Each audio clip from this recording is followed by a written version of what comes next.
Tempo di bandi e di assegnazione di contributi per tutte quelle famiglie che fanno fatica ad arrivare a fine mese e ultimi giorni anche a Cassola per presentare in comune la domanda per l'assegnazione dei fondi messi a disposizione della Regione Veneto per le famiglie numerose o in difficoltà.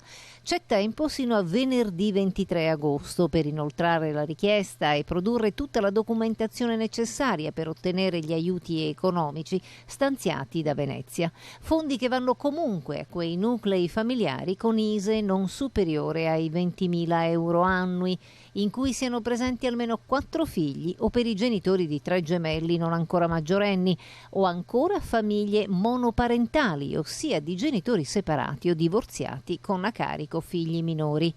Il bando tiene presente anche quei minori rimasti orfani di uno o entrambi i genitori, che potranno ricevere fino a 1.000 euro di contributo, a patto che l'ISEE familiare complessivo non superi anche in questo caso la soglia dei 20.000 euro annui.